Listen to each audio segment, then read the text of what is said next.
Amen. Bwana asifiwe. Unaweza kumsalimia jirani yako tu kama haukumsalimia.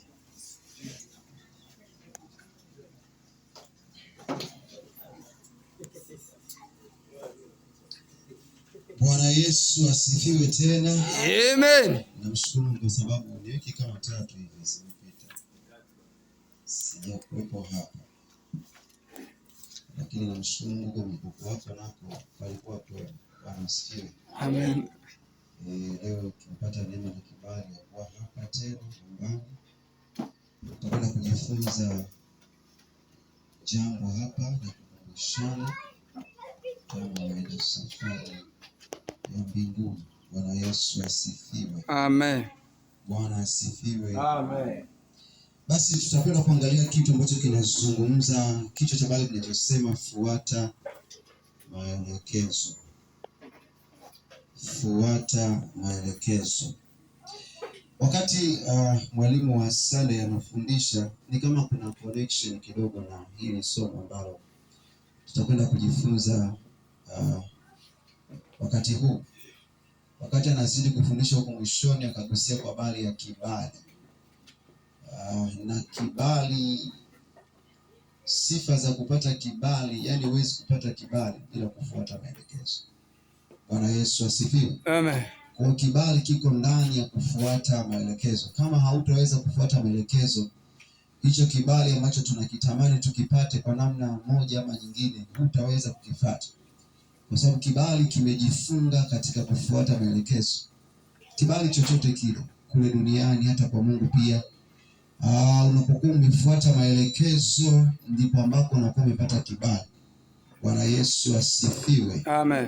Bwana Yesu asifiwe. Amen. Tutaona vitu vichache katika somo hili la leo. Kwanza tutaona maana ya maelekezo, lakini tutaona faida za kufuata maelekezo na hasara zake, lakini tutaona ni kwa nini watu hawafuati maelekezo, alafu tutamalizia na jinsi gani ya kufuata maelekezo. Jinsi gani ya kufuata maelekezo. Bwana Yesu asifiwe. Amen. Maelekezo ni mwongozo au maagizo tunayopewa na Mungu ili kuweza kuishi kwa namna inayompendeza Mungu katika kulitimiza kusudi lake.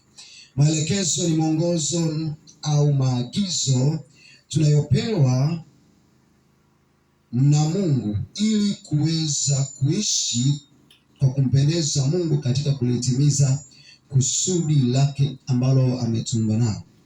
Tunaishi kwa maelekezo, tuliumbwa kwa maelekezo, tunaishi kwa maelekezo, lakini tutafika mbinguni pia kwa maelekezo. Hakuna namna ambayo tunaweza tukampendeza Mungu pasipo kufuata maelekezo yake. Maelekezo ni maagizo ambayo Mungu anayatoa, ni mwongozo ambao Mungu anautoa katika maisha yetu. Na maelekezo mengi ambayo tunayapokea yote yameandikwa kwenye Biblia. Bwana Yesu asifiwe. Amen. Maelekezo ya Mkristo ni neno la Mungu. Tunapozungumza kwa habari ni mwongozo na maagizo ambayo Mungu anayatoa, maagizo Mungu ameyatoa, hayatoi tu, lakini anayatoa kupitia neno lake. Bwana Yesu asifiwe. Amen. Neno la Mungu ni sauti ya Mungu ambayo alizungumza na manabii wakati wa zamani sana. Kwa hiyo hii sauti ya Mungu ambayo alizungumza na manabii enzi zile za zamani ndio ambao maelekezo anatupatia sisi ili tuweze kuenenda katika kumpendeza yeye na kuishi katika makusudi ya Mungu. Makusudi ya Mungu yamefungamana katika maelekezo ya kimungu.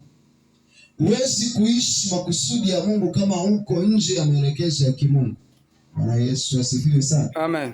Kwa ili kuishi na kulitekeleza kusudi ambalo Mungu amekuumba nalo, ni lazima ufuate maelekezo ya kimungu.